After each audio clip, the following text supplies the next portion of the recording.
Welcome to the Unashamed Podcast with Phil Robertson. Of course, Al, Jase are also along for the ride. Today we've got we kind of jump back into Genesis and pick up sort of where we left off with the creation. Of course, we had to talk a little bit about our return to the Trump Hotel because that's where we stay when we go to New York. And Jase has some interesting past and then also now some present to tell you about, which is really funny, and to show how the hotel upgrade has happened to the Robertson family. It's been quite the journey. So I hope you enjoyed today's podcast. Some good stuff in there. You got you some goodies there. Yep. TAC Pack is the premier monthly subscription box for military, tactical, and Second Amendment enthusiasts. I think you qualify. You bet you.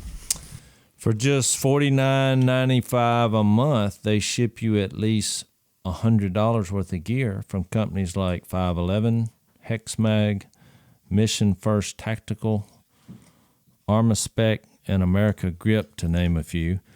They ship out AR-15 parts, EDC tools, knives, cleaning kits, and a mix of other tactical gear and apparel direct to you. Good coffee mug, too. Yep. Look, it can fall off in your boat, and it would still keep your coffee in the container. Stainless steel, so you're not going to tear it up. Not going to break, that's for sure. Sign up today to get the June TAC Pack, which is worth $115 and comes with U.S.-made AR-15 parts, 2 goodies from Breakthrough Clean Technologies, and what is guaranteed to be your new favorite pocket knife and more. So how many pocket knives do you own, Phil? Hey, I could always use another one. Okay. Go to tacpack.com, and when you see the promo code PHIL, P-H-I-L, at checkout, they'll ship separately. A SOG multi-tool worth $50, absolutely free. So if you're into tactical gear from the best companies for half the price, TAC Pack is for you. Go to tacpack.com and get the June pack today. Don't forget to use the offer code PHIL to get your free SOG multi-tool. TACpack.com, TACpack.com. Lots of stuff for people who have weapons. Lots of stuff. What he said. I like it. I am unashamed. What about you? So we're back on the river with the Unashamed Podcast. A long way from New York. A long way from New York. All right, this is a funny story I'm going to tell you. You realize that when we go back to New York, do all the shows to promote our podcast here, that was the first time I'd actually been back to the Trump Hotel since I was escorted out. When was that? I'm terrible at time. 6 years ago? Yeah, back in 14. They thought I was a vagrant, homeless. And so even though the Trumps made it right, and that's how I actually got to have a relationship with them, I had never been back to that specific hotel. So when I walked in, the people working there formed a little line, and they were like, "Welcome back, Jase." They said it like 1, 2, 3. I mean, it wasn't like the Academy Awards, and you coming back in. They knew I was coming back. Well, I don't know who told them. I mean, I guess somebody made a decision from their end. Oh, this is the guy we escorted out a few years ago. So look, the whole 2 days that we were there, every time I walked in, they would say my first name. "Welcome home, Jase." And you went from a vagrant to a celebrity. I think they were being funny about it. We were all laughing because they had a little smirk on their face when they did it. And so I thought, well, this is... Now, these Trumps, I tell you, I just thought it was very professional. Which, and the guys, though, the bellhops and the doorman, and I mean, it's been the same guys that have been there the whole time. We've been doing this for like 6 years. That's where we like to stay. And so, I mean, I know them now. And they're like, "Oh, welcome back. We're glad I hadn't been back there." I mean, you haven't, but we have because we've done If you're stuff. a somewhat famous person, I'll put you in that category, and you go to a prestigious hotel and they escort you out of the building for being what they thought was a vagrant or a threat. Yeah. And it's just not good for business. And I think Donald Trump is more than smart enough to spot that. So somewhere word came down from the top No, but I love Jase's line on one of the shows. Don't run this bunch out of there. They're going to look a little rough. One of the shows that Jase did, he said, but they're millionaires. I knew that Trump was serious about immigration. I just saw how he ran his hotel. I mean, he's about security. I believe that. When he says, I'm going to build the wall, he's building the wall for the same reason that I was in that hotel for 12 seconds. And somebody was getting me the heck out of there. This guy doesn't belong here. It was a safety issue. That's right. So I kind of like that. Yeah. That's why that whole thing got started, because I thought that made me feel good about that. My wife loved it, of course, for a lot of reasons. But she was like, well, you needed some humility. But she said, I've never felt safer. I mean, you wasn't in here a minute. They were getting you out of here. I like staying at a place like that. Well, plus you got to get into the Robertson mind too. Let's be honest. One of the reasons Dad loves staying at the Trump is because they have a bone-in ribeye there. It says for two. It is for two, but I hate that whole thing. What is it? Is it like 35 ounces? I don't know, but the Asian guy who brought that in there, not only did he bring this, a fine cut of beef cooked perfectly. Yes. He brought it in there. He bowed before me, and then he walked out the door, and I thought, I waited till I tasted that first bite. I said, we've hit the jackpot here. It's a big time living here. When I saw it, I thought, whoa. And I took my fork. Didn't need the knife. And I thought, yeah. Because it said they had aged it for like 30 days. Oh, yeah, say what you will about Donald Trump, but I just went to his hotel and I said, whoever owns this outfit, they've got this thing going. Because I've gone to various hotels from Motel 6 to people fighting next door.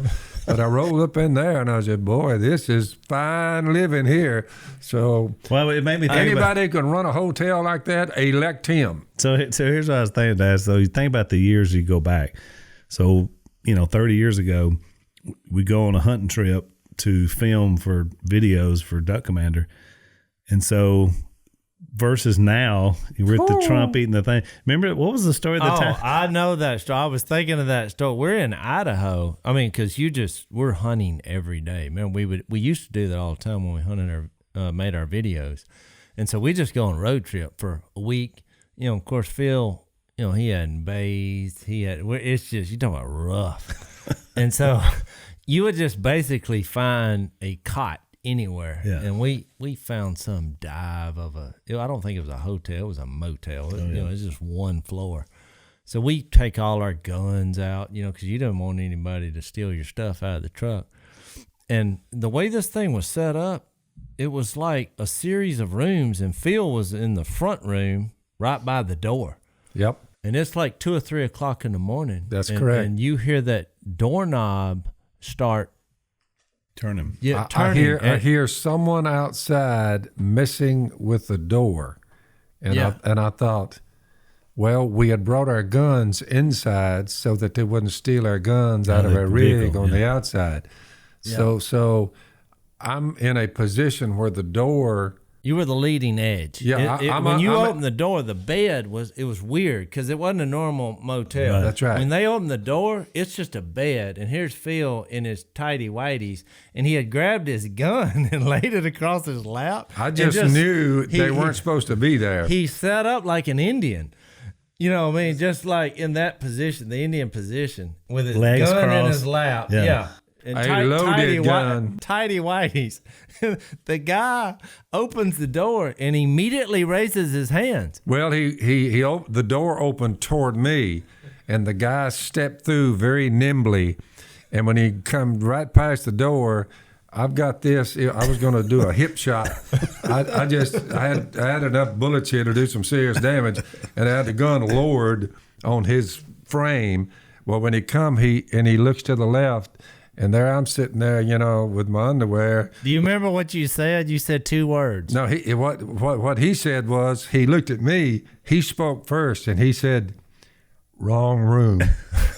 And I nodded, that is correct. I didn't say a word. I think you said wrong room. He said wrong room. And I just nodded, you are correct, sir.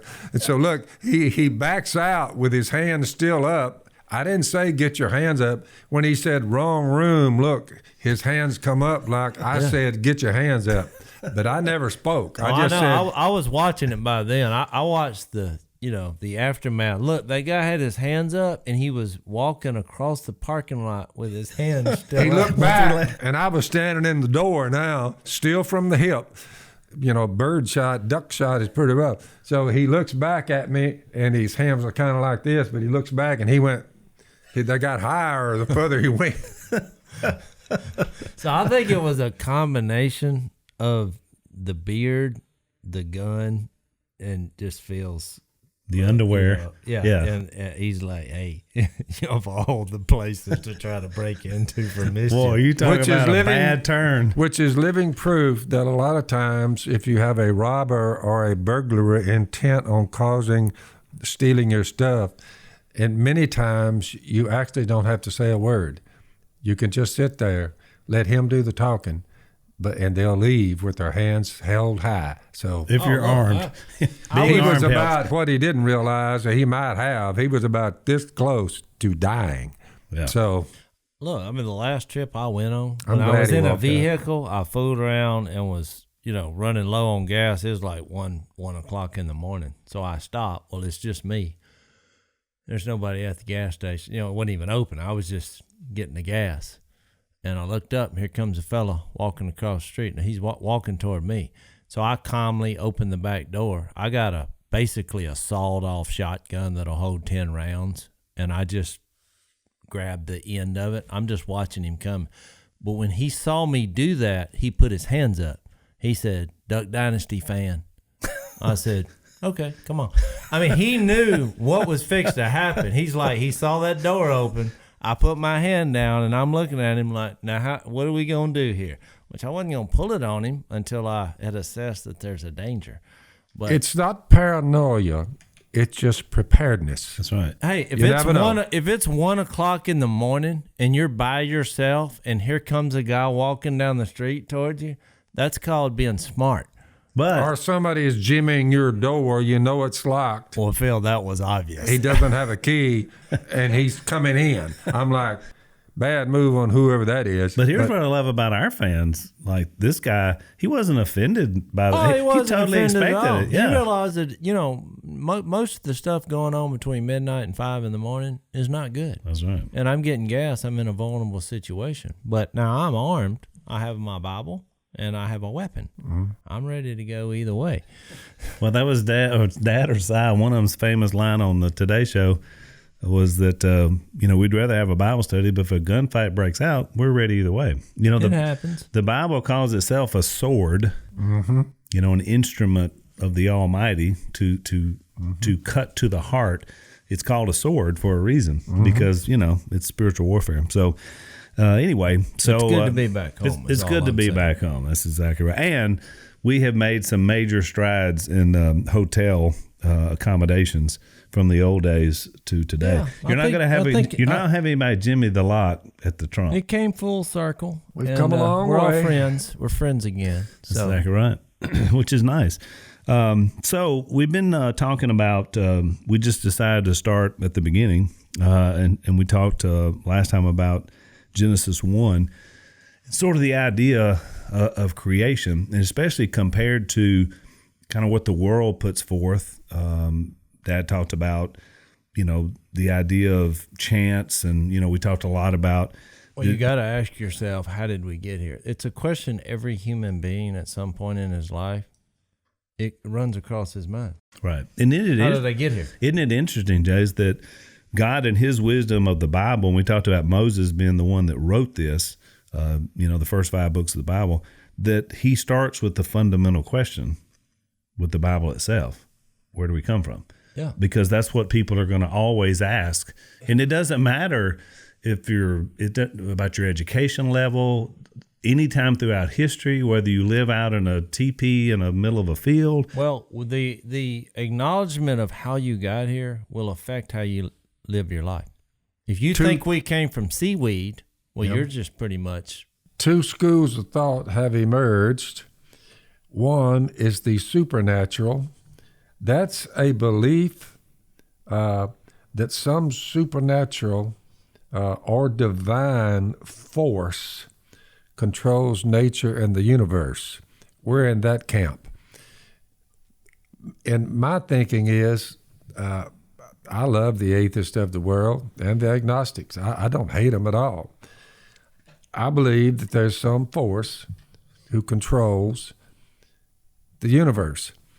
Now, we know we have law. As in created it. Created it. And so I believe that.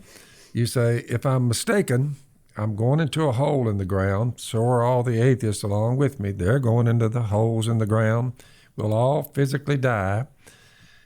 The problems introduced in Genesis is sin and physical death. Both of them came with the fall of man. Any way you slice it, even an atheist would have to say, some things, they may be calling it sinful. I don't use the word sin, yeah. but is it right for burglars to come in, like we talked about in the motel, steal your stuff and leave? Was it a good thing or a bad thing? I said, that's a bad thing. He broke in and stole stuff. I think everyone acknowledges good and evil. You think about even in Hollywood, think of the amount of movies that are centered around the battle of good and evil. That's right. Yeah. So you have one group who believes in God. Naturalism is the theory that between good and evil can be reduced to non-normative or factual terms and statements according to psychology and biology. You can answer these questions about good and evil, right and wrong, hatred and love, patience and impatience, war and peace. You can answer all those questions through human means, biology and whatever. Yeah. So all I'm saying to all the atheists of the world, that camp says it just happened somehow. We don't know what caused it, the cosmos. We know it's there. We think there was some kind of explosion that put it into place. We're camping out there, and we will not listen to any other arguments. I'm just saying, is it possible that there is a being behind the big explosion y'all are talking about? Is it possible that in the beginning there is a God who created? Is it at least possible? Is it plausible? So they would have to say, well, it's possible, I guess. So I'm thinking that's where I'm standing. Right. I believe that someone was behind this. They'll agree to all the various laws of force, energy, light, gravity, all the laws. They'll agree with that. They're all in place. They're saying they just somehow, all the various laws of the cosmos, of nature, or they agree that they're there, but I'm saying, well, how did they get there? So what you're saying is then by this description of naturalism or natural law is a recognition that it's just nature, it just is there. And we don't really have an explanation other than we can figure it out with biology or psychology. They're saying now universal, even in that world, that there was a beginning. Oh, yeah. Now, for a while, they're just like, well, it was just always here. Yeah. Kind of, they were static. They know there was a beginning. Now they're like, okay, something happened. Now, what they'll describe it is pretty comical when you Google. They use terms like big crunches and, it's like all these energy and gases combined, something with these strings in the energy, that supplied the energy that was just floating around. There's no acknowledgement for how that got here. I think with their, their rationale. There's none. It just. I would think, Al, they would have to admit that when we discuss the fall of man, the creation itself and the fall of man, I think everyone, an honest atheist at least, would say that it had ramifications and still has to this day, sin and physical death. They're still here from my observation of the human race. Right. You say, well, why do we feel guilty when we do this particular act or that? You say, where'd that guilt come from? I mean, we have a conscience that seems to be saying, you know when you did right, you know when you do wrong. There's an awareness of that. I think they would have to admit, all we're saying is, any way you want to slice it, what happened in the Genesis account, the fall of man, sin is introduced and physical death with it. Remember, don't eat of that or you will surely die. All right, before we get there, let's back up. So you're right. What happens is we, humanity, human beings, are really the dividing line, because we can talk a lot about everything that's here, what we see, what we observe, but in the creation process that we talked about before, we get down to God creating humanity, creating a man, and then out of the man, the woman. And so that's where it really then becomes the litmus test, because obviously the other side believes in the theory, by the way, of evolution, which says that it came out of the animal world, which there's still a problem of how did it get here and all that. But just think about that basically animals evolved to us.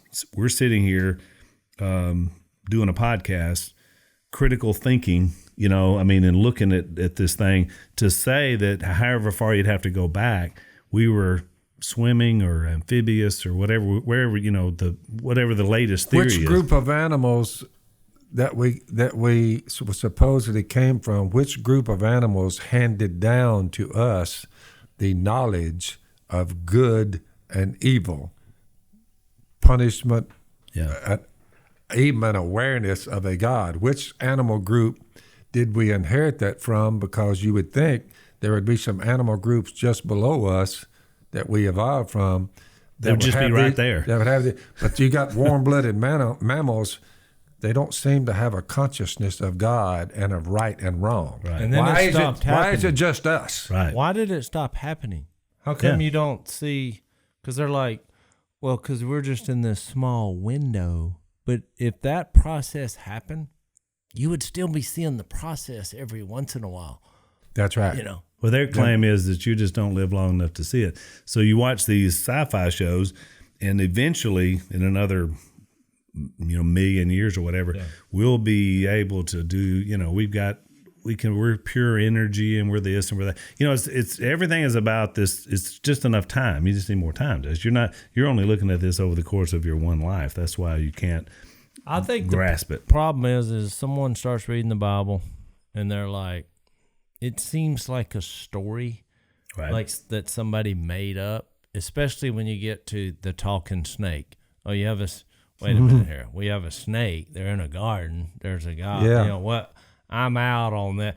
I think it's just that people, humans tend to be on a wavelength that they're smarter, and intellect will win the day. That's why, at universities, it seems to be that they're, for the most part, against the concept of God being in control, because that's too simplistic. And you make a good point that a lot of times people say, well, if I can find one thing that seems like an exception to everything else that makes sense, therefore it debunks the whole thing.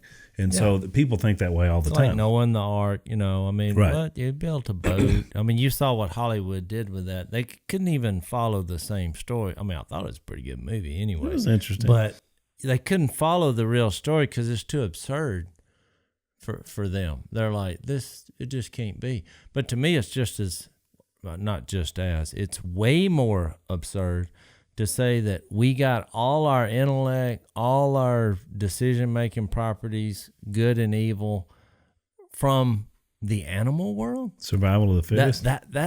That's what you're going with? Doesn't make, we're eating our ancestors. It just doesn't. Plus the animals, plenty of them can run faster than all of us.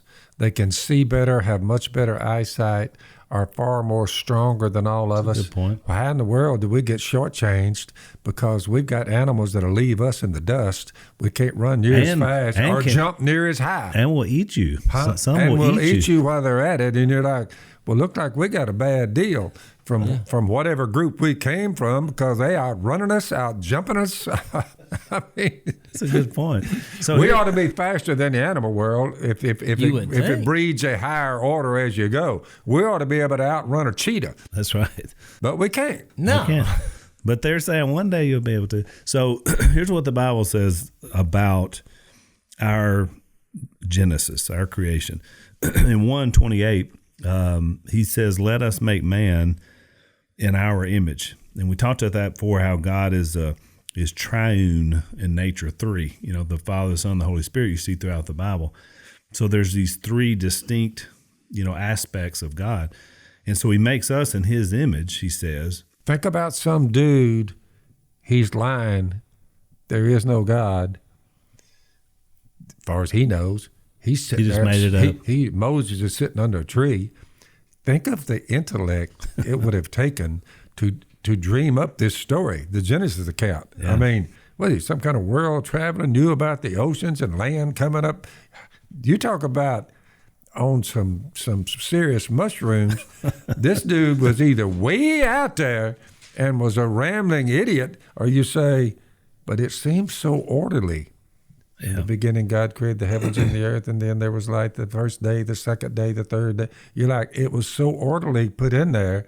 How could a guy just sat down under a tree somewhere in that time frame and dream the Genesis account up? Well, and to attribute it to a multifaceted God, Yeah. and then us created multifaceted. We have a body, a soul, and a spirit. Yeah. There's three distinct parts of us, by the way, made in the image of God. So you're right. That's for the time frame he lived, that's a pretty big. And I think it didn't. You can tell from reading Genesis, the first 10 chapters, that you're not getting all the details. He's basically letting you know what you need to know. Because you have this weird circumstance. Is it in chapter 6, I think, where it's talking about the daughters of men and the sons of God. Sons of God, and they created giants on the earth. But we see a little bit of that even today. Mm-hmm. I mean, what I'm saying is, you see some huge guy. Well, I think about Genesis 6. Mm-hmm. Other people, they're thinking, boy, the seaweed process has really produced, look at this. But it's like the Bible actually answers every kind of question, even down to the giants. It just doesn't go into detail. Even with the talking snake, I said, it doesn't matter whether there was an actual snake to me talking or if that was some kind of picture of what happened, because what really happened, I wouldn't have the human capacity to understand. And I think here's a school of thought. It happens to be mine. I never read it anywhere, but I'm just read the Genesis account, and I see about these big people. If you could live 800-900 years, like the Bible says they were living when they were made, human beings were living 800-900 years. Yeah, started out, and he signaled when he stopped that. Yeah, and I'm saying at about 400, you're just you hitting about middle age there. You're 400 years old. I would think human beings would get larger, bigger, stronger, because it was the perfect. You got to remember, it was made. The cosmos. You say if you had a perfect Earth with the perfect amount of water, there was no rain for a while. There was a wall of water with a mist. You say I can see why you would find big animals. If you had animals that were if we're living 800-900, you say the animal world was probably outliving us. But if you look at it, you say the animals would get bigger because they were there longer. The vegetation was far better than it is now. I don't think there were any vast areas of deserts, Sahara deserts and all that. Well, there was nothing bad. We know that. I mean, in other words, it was called paradise. Your genes, your genetic makeup is perfect, because remember when sin hit, we've been kind of going down genetically ever since. That's right. And the years are getting less and less on us. And you say, finally, we ended up by 75 or 80. But when you could go for 800-900, I think everything would be bigger, would be more healthier. You just look at it. Well, you got to remember to prove your point. In Genesis 2. I could be wrong there, just a thought. Well, let me just read that. In Genesis 6 is where that happened. He said, when men began to increase in number on the earth and daughters were born to them, the sons of God, who knows exactly who that is, saw that the daughters of men were beautiful, and they married any of them they chose. Then the Lord said, my spirit will not contend with man forever, for he is mortal. His days will be 120. And so then later on, I think it's in Psalms. He got down to 70, which is the average Still age about what it is now. generally, Mm-hmm. which is, how did he know that Yeah, about 75. 2,000 years ago, right? He got the average lifespan. I mean, think about it. Google it. But now, of course, the difference in Genesis 6, where you describe, we've already had the divide, in humanity. Mm-hmm. You back up to Genesis 2, before we get there, you see a perfect situation, and Adam is created, Eve is created from him. Mm-hmm. They're told to eat anything you want in the garden. they named all the animals. Named which I all the think animals, would be cool. which would be awesome, So, By the way, we still call them what they call them. yeah, A dog's still a dog. right. Whatever language you're in. A cat's a cat, a bird's a bird. You're like, why do we use all the It's names? stuck. Why do we all use, and you say, what does what that they call mean? water? Well, water's still water. Well, let's see, the dirt come up the ground, it was called land. I'm like, what do they call it in China? They said they call it land. I think in people will Chinese. try to change that, though. But they did the same thing. Well, they haven't Look, yet. Because he created, that one frame in Genesis 2 where he says he created the male and female. That's still there. But they're trying to change that. But, big time. Maybe not. I mean, what I'm saying is, in our society, they don't like what Phil is pointing out. So Right. at some point, maybe they will try to call a dog a cat. That's right. Because I never thought someone would try to change a female. You look at a female and you say, okay, I got it. Yep. She's definitely not a boy. But then they're like, well, wait a minute. In her mind, she may be. So let's change it. I mean, I'm telling you. You tell me that's there what may our culture. a dog would identify as a cat, so we have to call him a cat by some of our logic that's going around. You just think you would see, getting back to the point, if it was all this evolutionary process only from seaweed or a spark or whatever, you would think you would see more of a mix. You'd think you'd see a dog running around with a cat's head. Just, how could it come out so perfect? I'm just saying, if you're an atheist, you don't believe in God, why is it you call, when God separated the water from the water, the chasm in the middle was called sky? He said, it's a sky.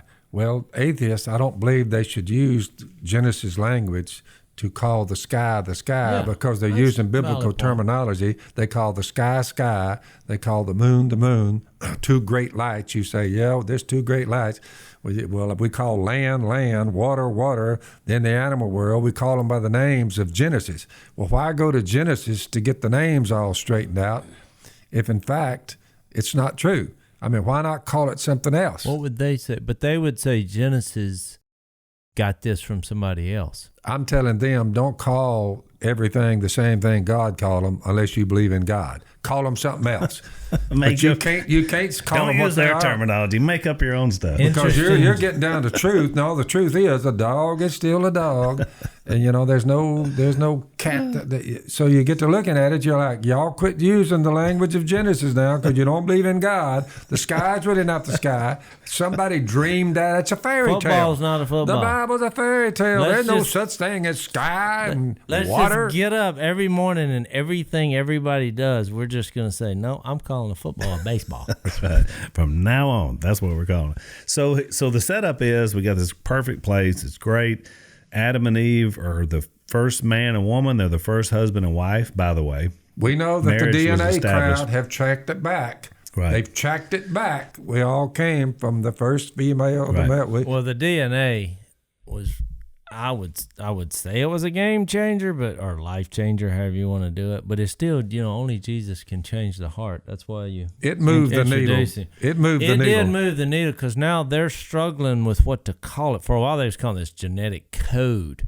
Then they're like, well, we can't call it a code because what happens to code? Somebody had to write the code. Or something. It's an encoder. Yep. So now they're trying to figure out what to call it.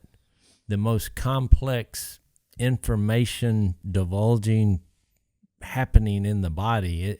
You have all this information. And, they say if you stretch it out, would actually write it down and unroll it because it's all packed tight in our body. Yeah. It would go throughout the universe for Oh, just yeah. one person.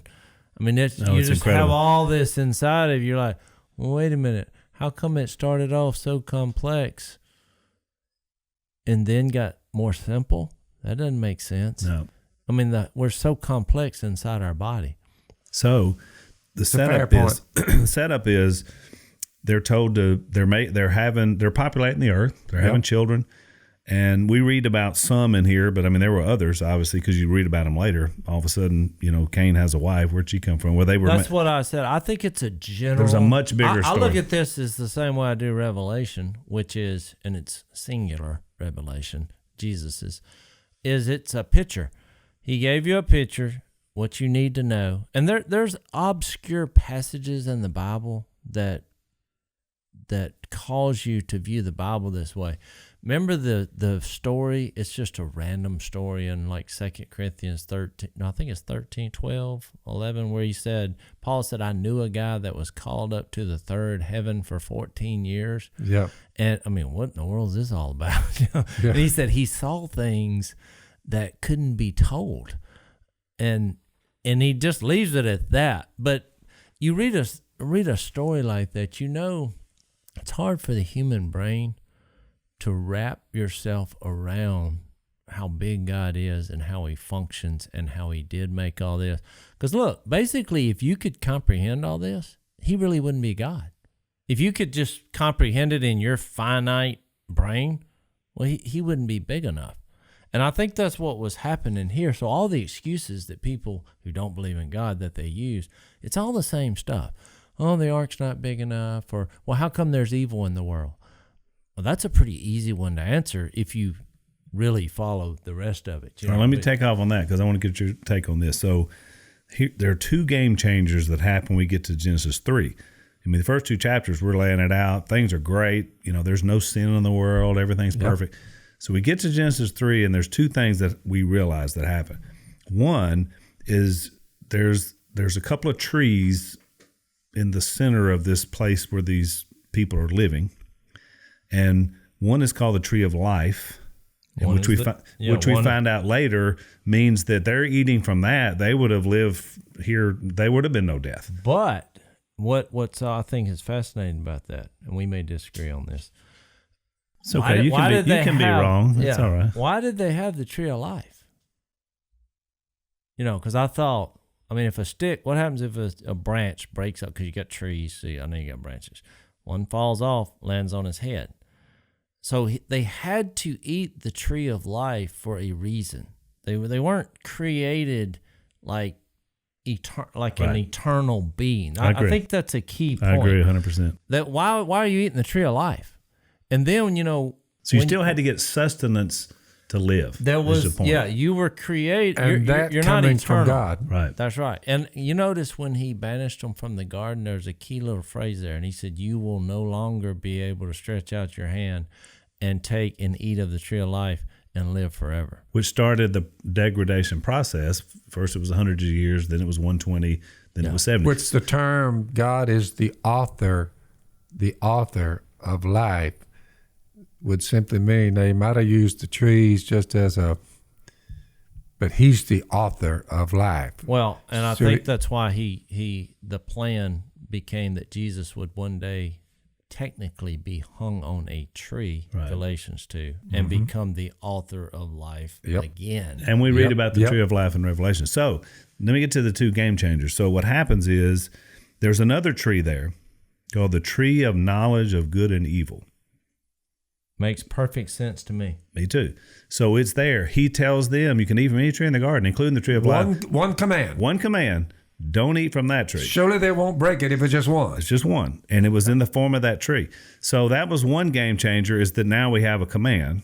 So there's a choice that's made. And look. But that shows you that God created us with a choice. Exactly. Which is why this whole thing happened. And so they're walking past it every day. So that's one game changer as that happened. But then the most important game changer is in Genesis 3, is all of a sudden, and you talked about it, the serpent, who didn't look like he would today, but because we find out later what happens to him, but he's there. So Satan, the devil, the evil one, all the names we come up for, he is inhabiting this serpent in whatever form it was. Basically gives you the picture that he's a spiritual being, that he's possessed, like the human. Right.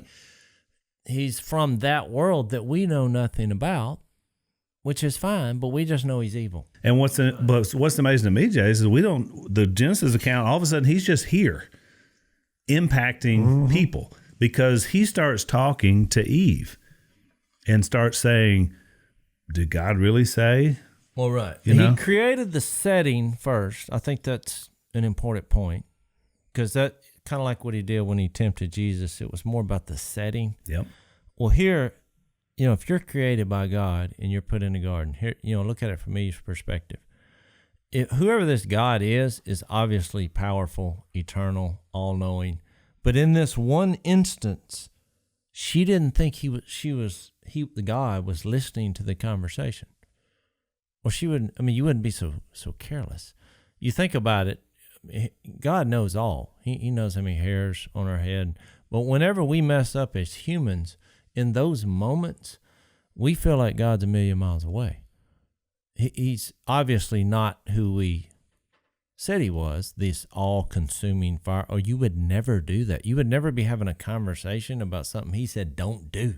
Right. So I think it's an important point, because I think people tend to blame the evil one too much. They're like, well, the devil made me do it. You got James is pretty clear. God doesn't tempt anyone. Each one is tempted when by his own evil desire he is dragged away and enticed.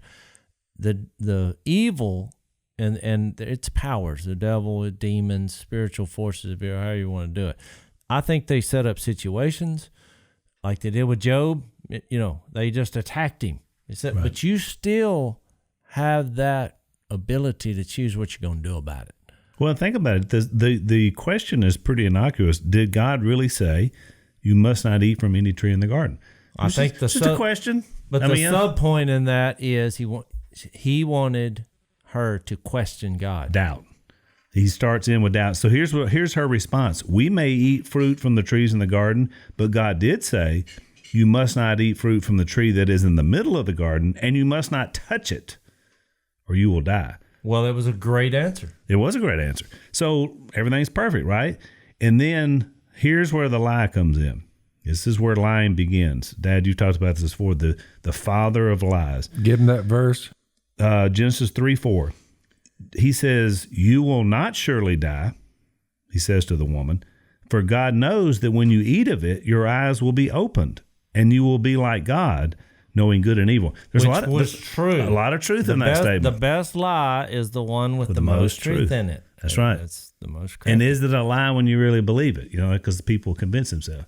The key phrase to me in there was when he said, you will be like God. And therein lies the entire problem of humanity from this point to as we sit here today in 2019. It's people trying to be God. And I think the underlying theme was the evil one was representing that you will never reach your potential if you do it God's way. Right. That was the underlying theme. And I think that's what people today think. They think, I'm limited if I do it God's way, because there are certain things that in their mind they think they must do. So that limits them. As the guy told me, the atheist the other day, he said, at some point in the conversation, he said, no one is going to tell me who I can have sex with. That was one of his statements. And he looked at me and he said, and you say, I say, God demands a life of restraint.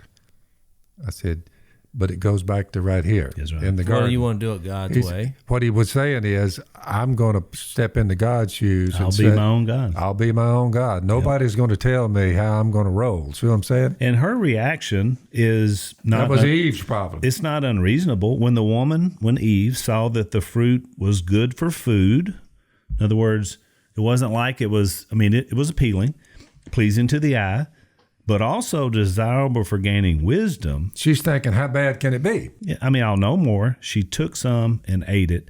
She also gave some to her husband who was with her. So, by the way, he's just right there, He ended up saying, blame the woman. She's one. Yeah, he tried to blame her because he didn't lead. He could have just stepped in and said, no, whoa. I think that's a fundamental principle. He should have stepped up taken a leadership role and said, no, we're not doing this. I think sometimes in your silence is just as bad. That's right. and not doing anything. It's uncomfortable. You know, all of a sudden you're having some weird conversation with some being you don't know, and your wife is, you know. What's that saying? The saying, all that it takes for evil to reign is for good men to do nothing. Yeah. Someone said that like as a quote, but really that's true. I mean, that's what you see Martin here. Luther said that. I don't know. Somebody said it. I tend to look at it and say that woman brought us a lot of trouble. See, that's still blaming. That's your problem. That's 1930. But Yeah. no, the man to me was just as I don't bad. know. The Apostle Paul said, look, at the reason, you know, that you're to be submissive to your husband is that you're the one that sinned first, not Adam. You sinned first, then Adam. I think his point was we're made differently. We have different roles. But trust me, he dropped the ball here. He didn't. Look, right. I've used this example, you know, speaking to when you go into I'm homes saying he and- dropped the ball, but she was the one that threw the ball over to him. I blame them both equally. Let me give you a heads up. Men tend to just hit and run. They take the benefits of a relationship, you know what I mean? Yeah. And then they're out of there. They don't want the responsibility or to hold, you know, people accountable, and that's the problem in our society. I know this, the ramifications of what we are reading, it had far-reaching consequences. All the way to us, all these years later, you say it's still there. Sin and physical death. It's a problem. And we can't solve it. We can't solve it. And I'm never one, Adam and Eve both, to say, look, they were terrible. If they had just not done this, you know, what would have happened? If you would have put any of us in their scenario, we probably would have made a bad choice because we make bad choices every day. So well, of course we would they're have. just showed human nature when it. And look, they had one thing, just one. We think about all the things we try to do and not do. We talk about. And any way you want to slice it out, even the atheists and agnostics have to say, for all of you out there who may be atheists or agnostic, you have to say, sin is a problem. Right. And physical death is a problem, and we fear both of them. That's right. And there were two trees. The fear of death, physical death, you say, oh, it's there, all right, and it is a problem for all of us. So to dismiss it and say, so any way you want to slice it, you get back to the cosmic struggle, through the history, you look back and you say, you know, they can say what they want to, but sin is a problem, and physical death is surely one, and both of them have caused a lot of fear, a lot of anxiety, sin and physical death. Sure. It's really and a a problem. guy 4,000 years ago made up a story about two trees in a garden that represent those two things. That's right. The It's sin amazing. and death. That we still struggle with, everybody. Yeah, we still it's struggle with. incredible. And that then 40 other authors would write various other letters in times of history that actually identify the same issue and then offer redemption through the whole thing. Yeah, to look at this and say, well, you guys, you Bible thumpers, you're not dealing with reality. Oh, I beg to differ. Well, this is reality right in front of you. You say, oh, look at the sins of the world, the murder, the rape, robbery, but right on the mistreatment. heels of the creation itself, which he offers, and anybody that gets into the creation details that we were talking about, I mean, if you're fair and honest, it leads you to a creator.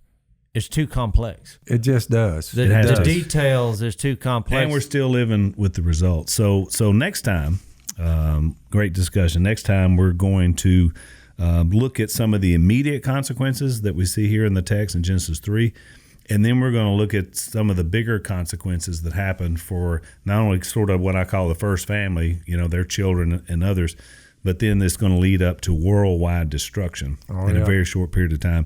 And we'll talk about the ramifications of what that means in today's world as well. So appreciate you, as always, checking us out, Unashamed. You can find it on iTunes or YouTube, Spotify, Facebook. Of course, blazetv.com is kind of our host site. You can get Dad's show, In the Woods with Phil, blazetv.com/Phil. If you're interested in that, a lot of great stuff there. Don't forget about Dad's book, The Theft of America's Soul. If you hadn't had a chance to pick that up and read it, it is a great book, which really shows a lot of what we've been talking about at the Genesis, but we're seeing it all these thousands of years later in our culture. Trust me, the evil one, he started out whispering in Eve's ear, but he's doing a lot of damage, and he has throughout human history. So the book deals with that. And we'll see you guys next time on Unashamed.